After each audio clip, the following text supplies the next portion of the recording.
Okay, good afternoon, class.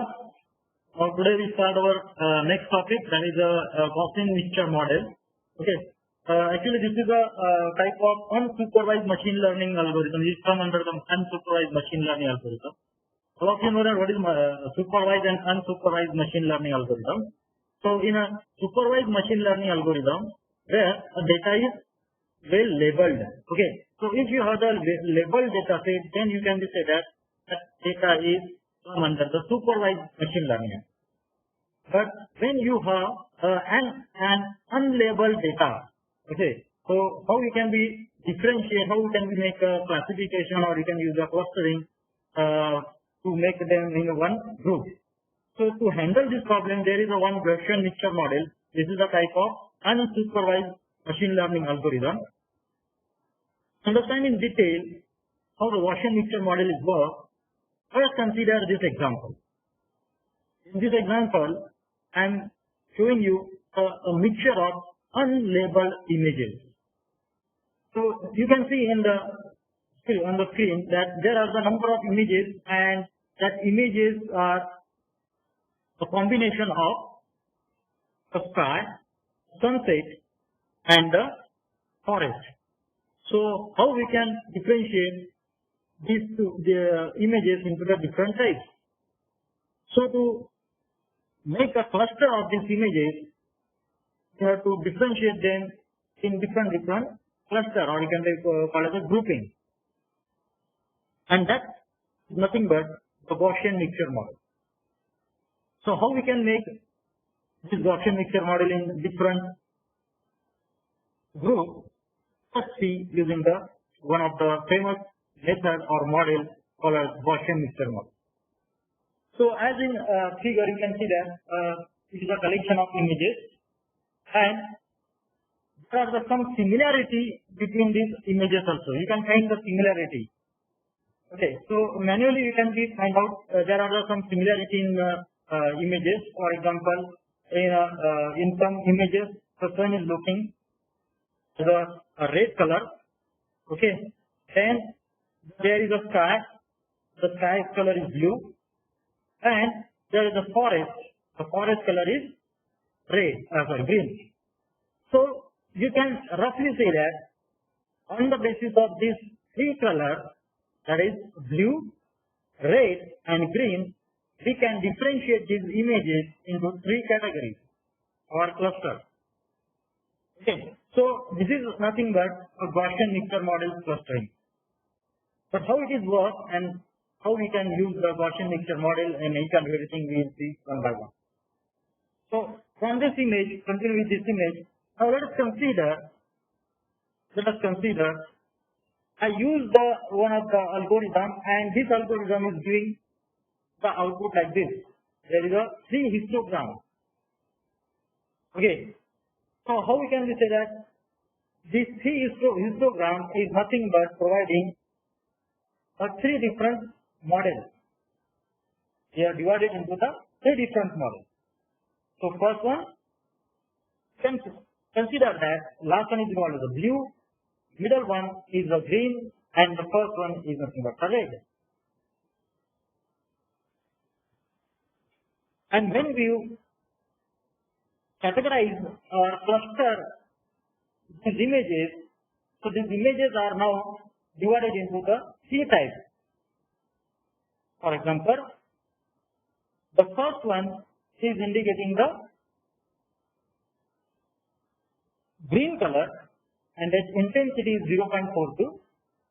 The second one is the red, that intensity is 0.3, and the last one is a blue, and that intensity is 0.8. So when we use the Gaussian model, we have to divide these images, mixture images, into labeled data. And you can say that we can make a category of data.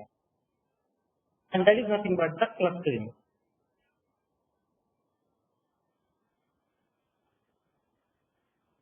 This model of jumbling the unlabeled image, we can say that on the x-axis, if you are representing the blue line, so let us consider your x-axis there is a two-dimensional database and two-dimensional data. And if you have a two-dimensional data, so let us consider this is indicating the x and this is indicating the y. Okay. So when you say that your x-axis is representing the blue color, so it looks like this, as its intensity is 0.8, and the color having the intensity less than this, we can be differentiate them into the green and the red.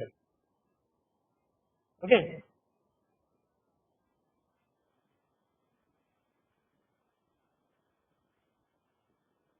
Now, what if the image not equally represented? Very good question.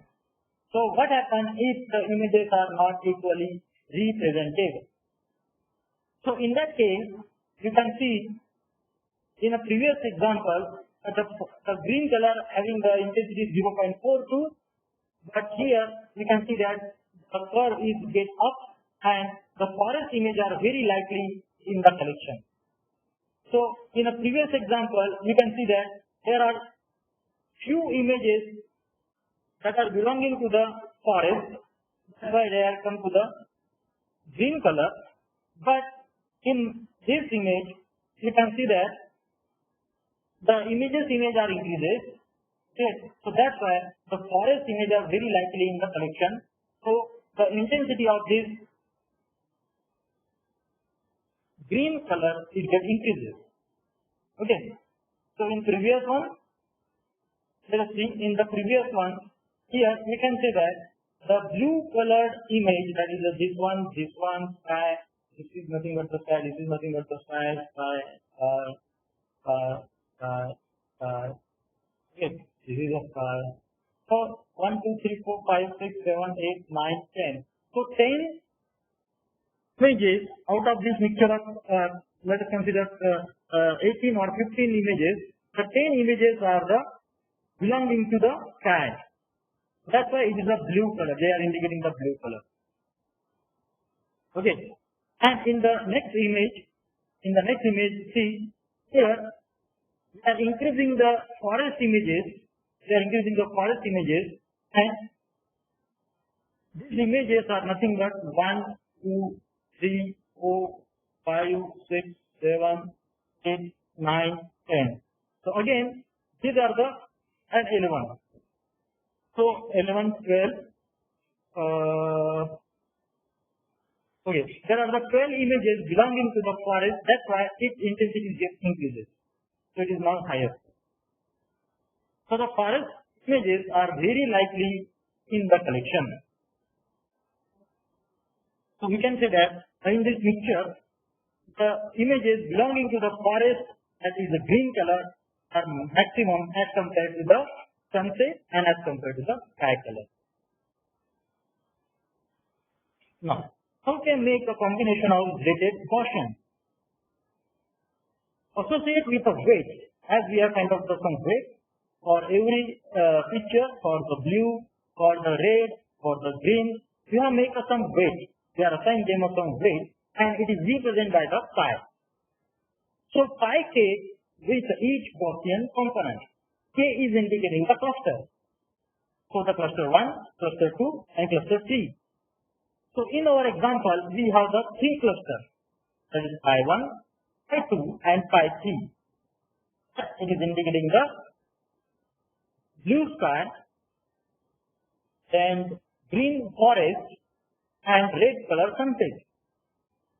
Okay, so we are giving the this value to the weight 0.47, 0.26, and 0.27. These are nothing but relative proportion of each class in the word from which we get the data.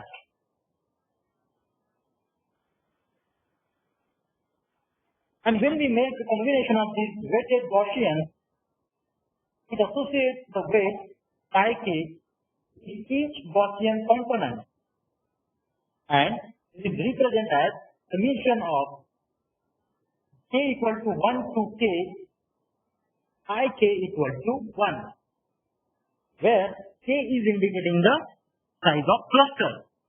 So in this example, we have used the cluster size is 3, So you can say that this is nothing but summation of, let me explain, this solution is like this. Summation as the k is equal to 3 in our example, because we are differentiate our images into the 3 categories. So here the k equal to 3. So you can say that summation of k equal to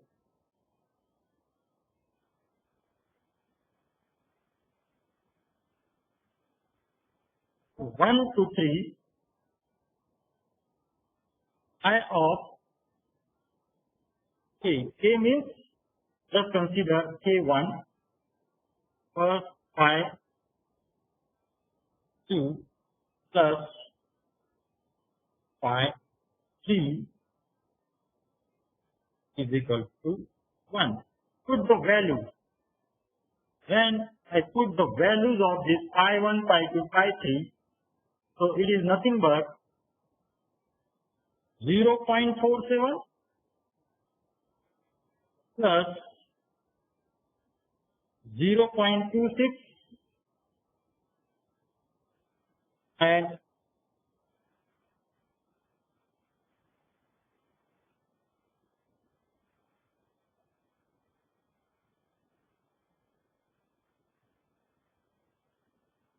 0.27. It is equal to 1. So the weight we are giving to this various cluster is equal to the 1. So this satisfies the condition of Gaussian component. Okay. Now for the mixture of Gaussian, now this is a simple Gaussian example.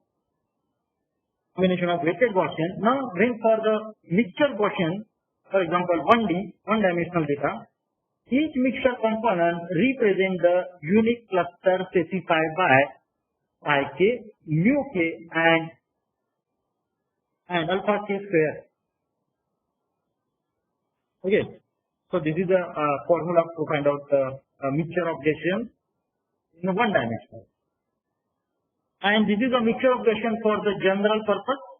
So here we can see that each mixture component represents the unique cluster specified by phi k, mu k and the summation of k. And they are representing the different 3 clusters. So there are the 3 different clusters. Okay, green, blue and purple, you can say that. So we have divided our cluster into the 3 types. That is the mu1, mu2 and mu3. Mu2 is representing the green color, mu1 is representing the purple and mu3 is representing the your blue color. And this phi value is your weight. So these weights are now combination is given to that particular mixture cluster. Okay, so each mixture component represents the unique cluster specified by this phi k, mu k and summation of. Okay, so this is a basic of Gaussian mixture model. Okay.